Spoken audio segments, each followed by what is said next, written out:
Hello, everyone, and welcome to the Manic Monday edition of The Rundown. I will be your host today. I am Craig DeLuz, coming at you from the left coast, behind the Iron Curtain, otherwise known as the Sierras. But as we all know, I do not do this program by myself.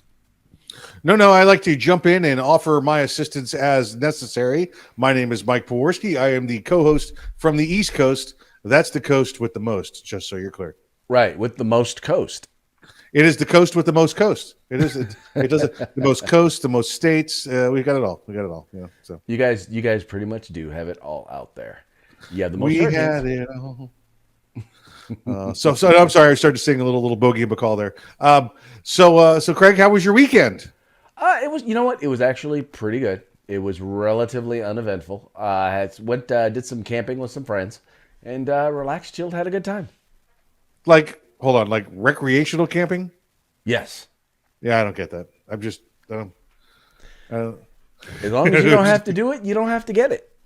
I just don't get that. Listen, that's an Army thing, I guess. If you asked me to go recreational camping with you right now, I would laugh at you. But if you said, "Hey, I need somebody to lay up on an LPOP on the side of a hill in the miserable cold, freezing rain, laying on your rifle for 12 hours at a time," I'd be like, "Okay, I'm in. I'll do that." I'll do that. Yeah, that's fun. I'll do that. You have a very, very weird sense of what is fun.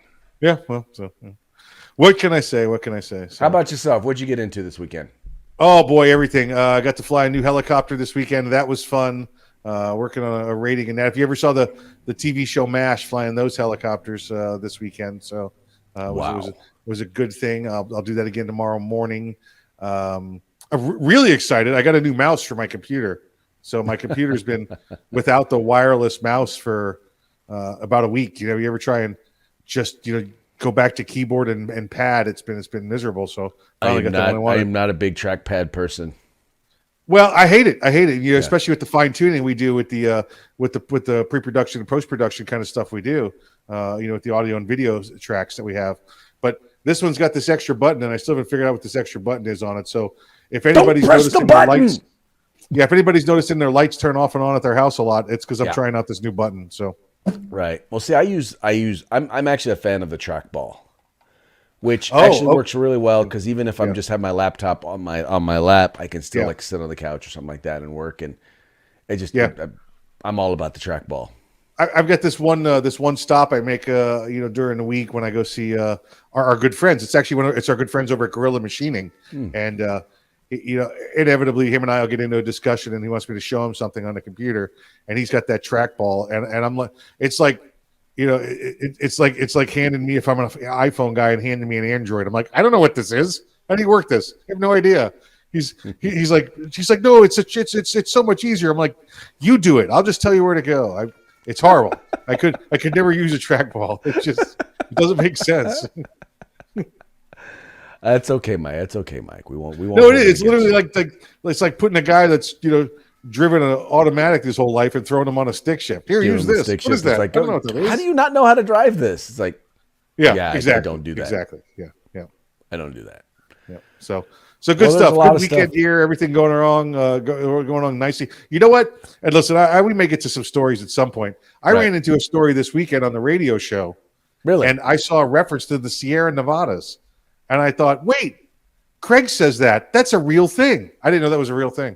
You didn't know that the Sierras it's a mountain range that separates California largely from the rest of the world. Isn't that what the Rocky Mountains are? No, the Rocky Mountains are closer to Colorado. So you got like a whole nother mountain range out there. Yes, it's called the Sierras. All right. I mean, listen, I'm a huge geography guy. You can't stump me on geography, but you kept saying Sierras. I was like, I don't know, maybe that's the name of a park near his house. I have no idea. It's just no worries, dude. We figured it out. It was a story about did you see the story about the town of? It's either said Oroville or Oroville. Oroville, okay. Yes. Oroville is about 90 minutes from Sacramento. Oroville. Yeah, Oroville is a constitutional republic. Declared themselves a constitutional republic to get away from the Biden mandates. So I thought that was pretty neat. We talked about that on Arms Room Radio this weekend. Well, they're not just trying to get away from the Biden mandates, but they're also trying to get away from the state mandates. So Oh, we the because obviously the Newsonian laws. California state mandates are Right. far exceed the mandates of the feds. True. Very true. Yeah. Anyway, but yeah, Very no. true. So that's about 90 minutes from here, Okay. up near where actually went to college, which is in Chico.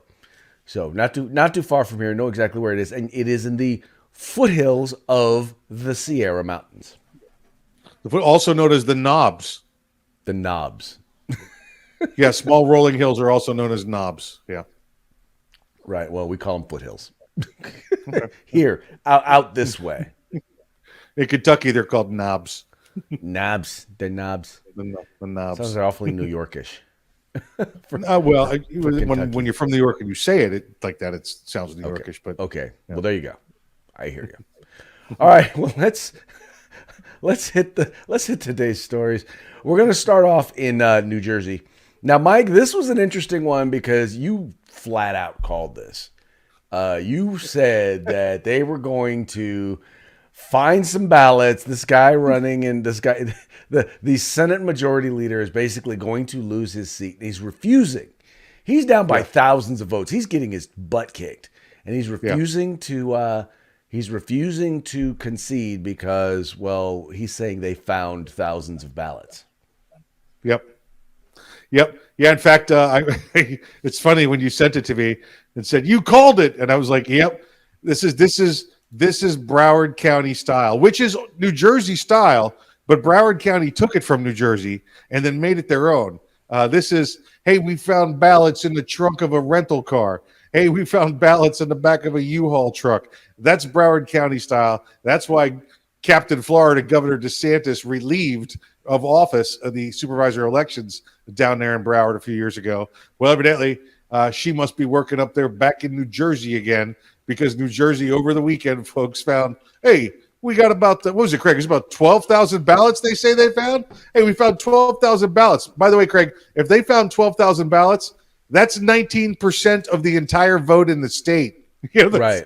And they just found those ballots. Yeah. It was in the back of this car. It was at a Kia. That's in there. It's got good steering over there. Yeah, we found it in the back of the Kia. Well, and Absolutely. we also know that the Republican candidate for governor. It's kind of funny that you have the mainstream media calling the election and that gubernatorial race when it's literally there are still literally thousands of ballots to be voted to be counted, and the Terry McAuliffe is only up by less than 1%. Murphy. Oh, that's right. I'm sorry. I'm thinking of a different state. You're right. Yeah. But you're right. The percentage in the state Senate, the president of the Senate race. Now let's mind you, that guy, he is the president of the Senate. If he loses, the incoming guy will not be president of the Senate. He'll be the junior Republican in the state house there. If somebody else will become another Democrat, another senior Democrat will become the president of the Senate. But the president of the Senate is about to be ousted. So the percentage points that guy is losing by is less than is greater than the percentage points that Ciatarelli, the Republican gubernatorial candidate, is versus Murphy. So the race that they've declared as being won is tighter than the race that they've declared not being won. It's just way tighter. They've screwed it up. They're like, okay, this guy's winning by 0.5%. Right. We're gonna say that he's called it, but the guy that's got 0.25% difference, that one's already over with. We declared that a victory. So they've completely screwed it up. Beyond odd. But then again, it's the media. I mean, what do you expect? Well, and it's New Jersey too. They come out the door and they go, "Hey, how you doing? Murphy won." That's all there is to it. Nobody asks any questions. We don't need to count. Yeah. We don't need to count the ballots. What did you? But sir, do you have a count for us? What'd you ask? You like living where you live. It's just life in New Jersey. But hey, they, like I said, if it's not close, they can't cheat. Blow them out like in Virginia, and it's true. That's how you It's win. true. But you're right. Listen, Craig, I'd love to see us win everything 70-30, right? That would be great. But in today's world, it's going to be close. And when they're going to cheat on close, it's I'm sorry. It's time to start breaking some legs. It's time to start breaking some legs. That's probably what they would be doing if they felt like they were being cheated. Oh yeah, yeah, absolutely. Just saying. Just saying. I'm not saying. I'm just saying. I'm not saying. I'm just saying. Just I'm saying. not saying. Just saying. Yeah. That makes it all right. That does make it all right. If you don't know that, folks. Well, Mike, they could actually do it like they're doing it in Chicago. So in Chicago, the Illinois Supreme Court has basically ruled that their gun and ammo tax is illegal. Right? It's they've called it deemed it to be unconstitutional. Yeah. And the reason, or the one part of the rationale for that, they said, was because it has to be tied in some way to the whatever the use of the funds is going to be. So the folks there in Cook County have rewritten the ordinance, and now they're making it so the money goes into a special fund to deal with gun violence. And now they've reinstituted the tax on a constitutional right. I don't see how this is going to fly. At least my whole thing is I'm like, so you're going to tax guns and ammo that most of them have absolutely nothing to do with, or have not been involved in violence or gun violence, or violence involving firearms, and yet you're going to tax them all. I don't see the tie here. I don't see how you make that specific tie in terms of this tax. Craig, this tax was originally instated. It was $25 per gun. That started in 2012 and up to 5 cents per round in 2015. Okay, so this took 9 years for one and 6 years for the other to work its way to the state court, to the state Supreme Court. State Supreme Court rules 6-0, unconstitutional. Okay, and here's what they say in their final disposition when they give this out there, in their opinion when they put it out. They say it's unconstitutional. You guys didn't even try to say that the tax was going towards some safety fund or something like that. So a week later, they said, hey, didn't they say if we put it in a safety fund, it would be okay?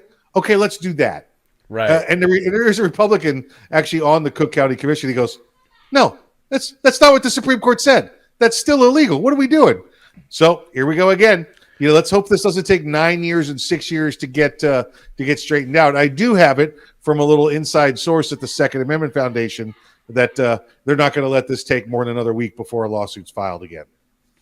Oh yeah, no, and not only that, I think that the Supreme Court should actually come down hard on them because they're basically trying to subvert the ruling of the Illinois Supreme Court. I don't know how they let this stand. Craig, you and I have talked about it many, many times. Elected officials should have only qualified immunity. They should not have absolute immunity that elected officials have. Just as police officers do, just as anybody else that's in first responder business has qualified immunity. Those that elect, those that create laws, those that interpret them, they should all have qualified immunity. What's that mean, folks? That means as long as I don't blatantly, intentionally commit a crime against you or violate one of your civil rights, that I'm immune from your, ridiculous lawsuits against me. Oh, I gave you a ticket. I'm going to sue you and you're going to lose your house. No. But if I go out there and say, I'm going to go harass brown people today, right, and pulled you over and harassed you, then you could sue me for that because I violated your rights. That's a civil right I violated. Why can't the same standard be held to people that are elected public officials? These people just said, these Cook County representatives just said, yeah, I know what the Supreme Court said, but I feel like I got to do something. So I'm going to break the standard or the law that they just set forth. They ought to pay the price for that.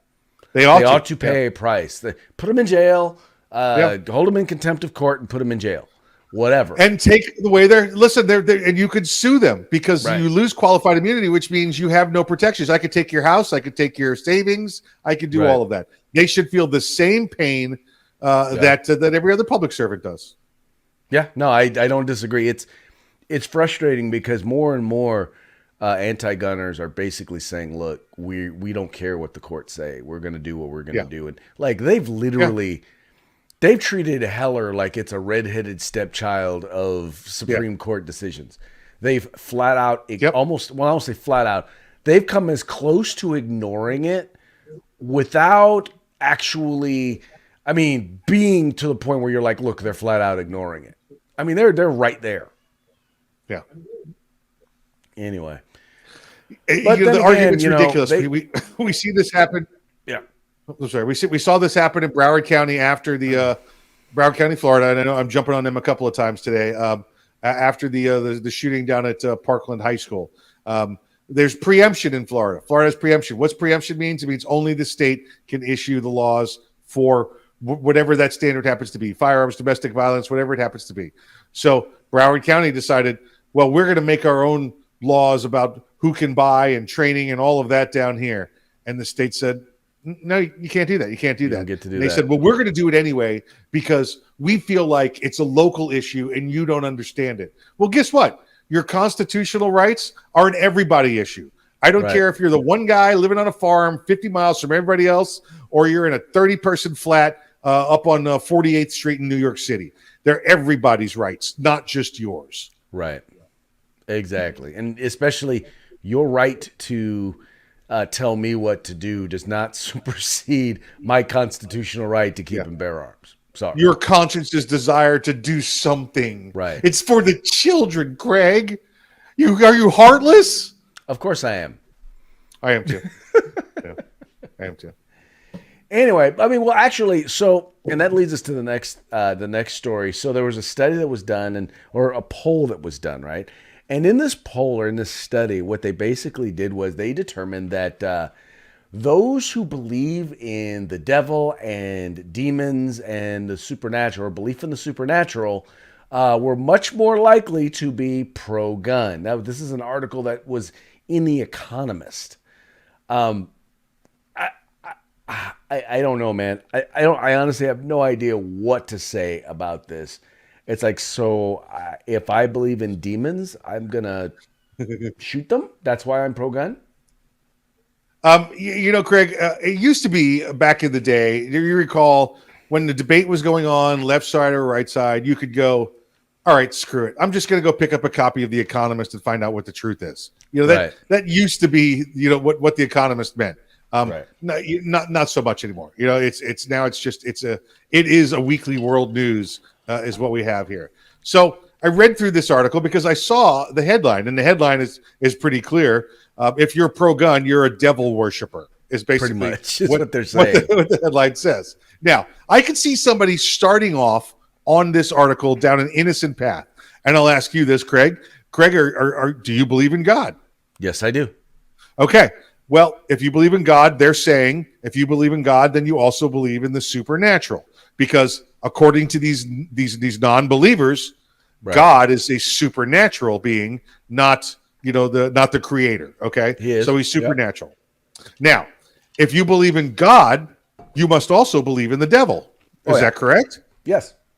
Well, and it turns out a lot of Christians are pro-gun, but if you're Christian, you also believe in the devil. Therefore, if you believe in God, you believe in the devil, you're a devil worshiper, and you have guns. And that's where this article went. And it took a spiral so fast down there that I had to read it twice. I was like, oh, wait a second. This was literally, do I believe in God? Yes, then I must also worship the devil and own guns. I'm going to find this guy just so I can go. This guy's not even going to get it. Listen, I'm just going to go up and give him one of those little right in the throat. Just just right in the throat. Just take that and just walk away and just throw the Economist on his face and then just walk away and go, I'm out. Yeah, I'm out. And when the police walk up, I'm going to go, let's go, Brandon. And they're going to be like, let's go, Brandon. And we're all going to walk away. Yeah. But they get away with saying just about anything, and that's what's so frustrating. nowadays is people who are anti-gun or people on the left get away with saying all sorts of stuff, Yeah. and nobody calls them on it. And Yeah. that kind of actually leads me to our next story. Anyone who's ever seen Michael Eric Dyson knows that he is a racist, race baiting piece of feces, in my opinion. Poopy doop. They know that he basically, well, this is a comment. This is something he had to say about. This had to do with the election in Virginia, right? This was kind of his take, and as you see, Joy Reid is there, obviously, because she's the exact same thing, a race baiting racist piece of feces. But check out what they had to say real quick. Problem is here they want white supremacy by ventriloquist effect. There is a black mouth moving, but a white idea through the running on the runway of the tongue of a figure who justifies and legitimates the white supremacist practices. We know that we can internalize in our own minds, in our own subconscious, and in our own bodies, the very principles that are undoing us. So to have a black face speaking in behalf of a white supremacist legacy is nothing new. And it is to the chagrin of those of us who study race that the white folk on the other side and the right wingers on the other side don't understand this is politics 101 and this is race, not even 101. What's beneath 101? It's the pre-K of race. You should understand the fact that if you tell black people, look, I support a Negro. Look, there is a person of color that I am in favor of, and that person of color happens to undermine and undercut and subvert the very principles about which we are concerned, you do yourself no service by pointing to them as an example of your racial progressivism. All right, so first of all, no one's talking about racial progressivism.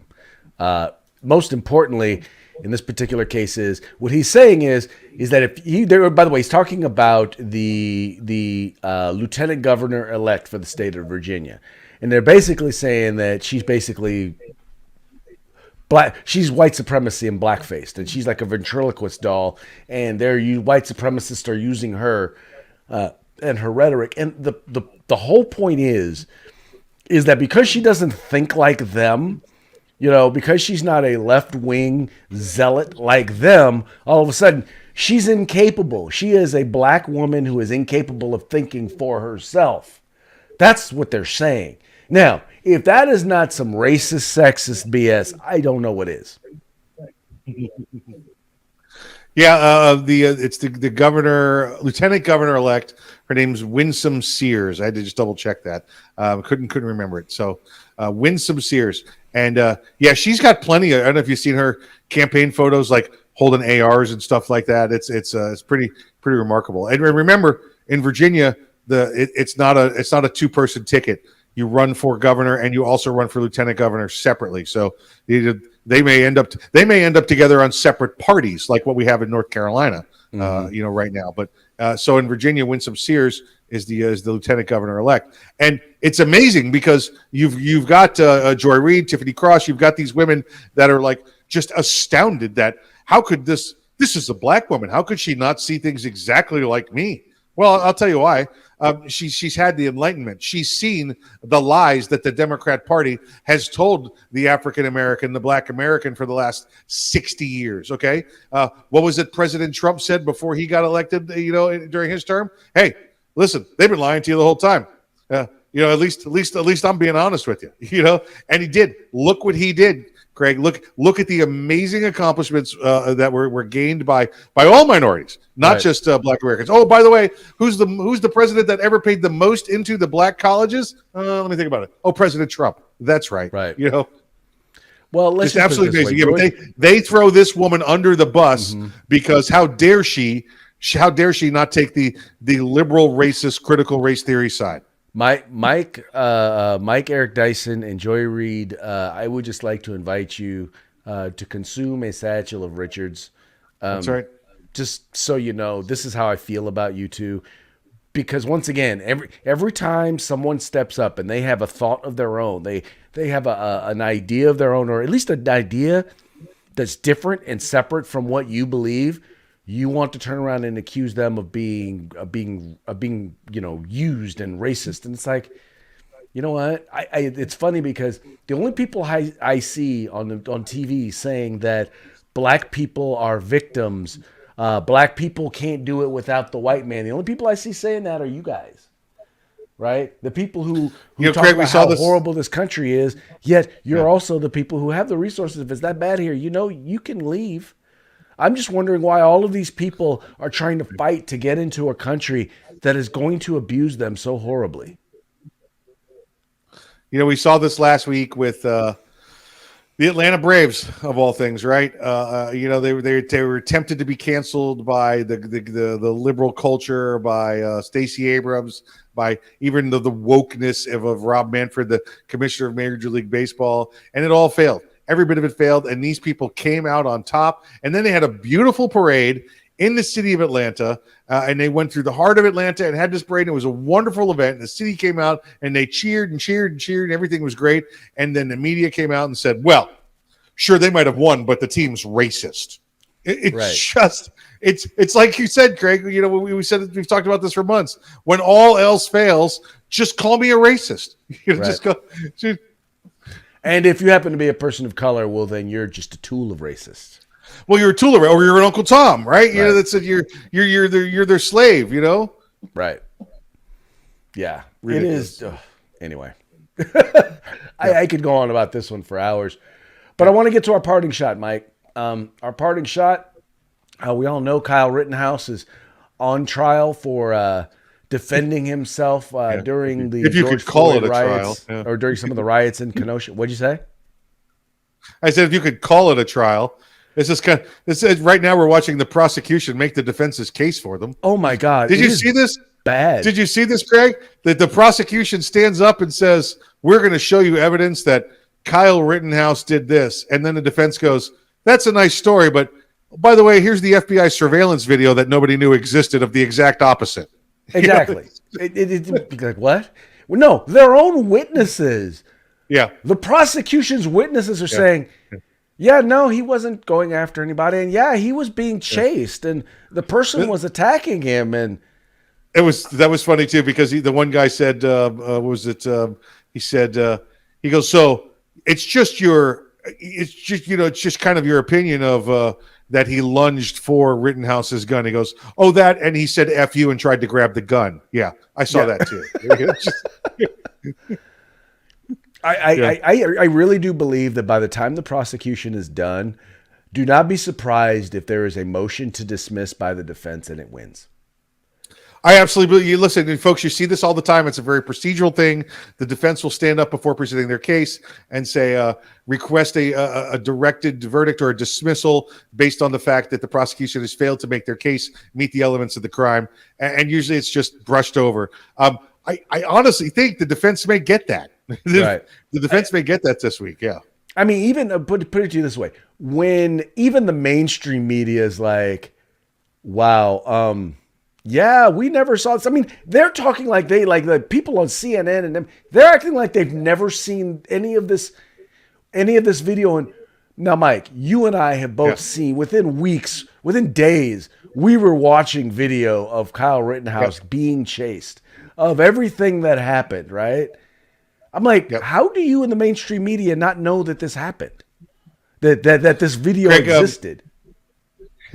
They are. Well, listen. First off, the FBI video wasn't known until about a week, 2 weeks ago by the defense because the feds told the prosecution, but the prosecution didn't disclose it. Nobody knew until a week ago that the feds had drones or aircraft up doing these surveillance. So did that mean they have it in LA? Did that mean they had it in Portland? Did that mean they had it other places? You bet your ass they did. Okay, and now the gig is up. Now they know. Now they know that it was there. So now the question is, are they going to go after all of those protesters and rioters who were throwing things at cops, who were just trying to burn down federal buildings? You and I did the story. Remember how many hundreds of cases were thrown out in New York because they said we had no direct evidence? Now we're like, sounds like there might be some evidence out there. Yep. Craig, right now I picture the rioters at rioter headquarters in outside of Kenosha going, they're watching the Rittenhouse case, and it's so overwhelmingly clear that it's self-defense that the rioters are like, What else we got? Can we write on something else? We got anything else we can write about? Well, he's not guilty. Let's write about something else because this ain't going to work. Well, now that leads us now to our parting shot, and we all know now.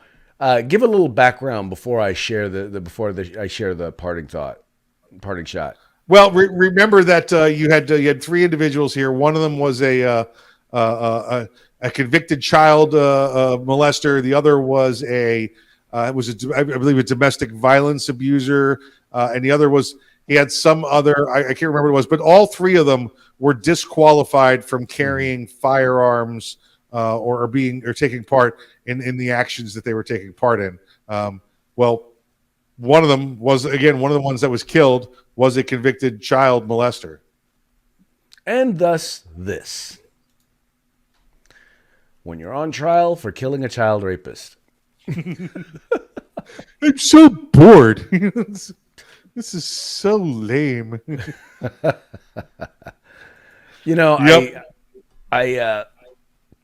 And this is one thing. This is not about taking light the fact that two people lost their lives, and one person was injured. But the fact is when you attack somebody, in particular, when you have a history of attacking people who are weaker than you, eventually you're going to get your comeuppance. And in this particular case, looks like that individual got his comeuppance. I think we've said it on here a couple of times. Don't bring a skateboard to a gunfight. But it really comes down to the play stupid games, win stupid prizes. Exactly. That's all three of them won stupid prizes. Yep. Lead prizes. Yeah, exactly. All right, before we head out, man, how about a shout out to our sponsors? Hey, Guerrilla Machining, Grid Defense, the California Republican Assembly. Great to have you guys on board with us.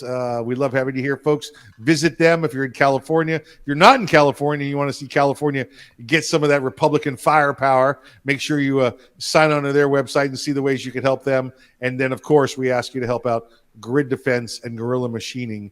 Have been such good partners of ours. We'd like you to return the favor on your next firearm accessory purchase. Please do. We just want to say thank you to each of our sponsors. You guys are the ones who help make this program go. But the ultimately, folks who make it go are you guys who watch. So thank you for watching. Thank you for liking. Thank you for sharing. Thank you for subscribing and encouraging your friends to do the same. Woohoo! 98 days until pitchers and catchers report. Oh yeah. On that note, we're out.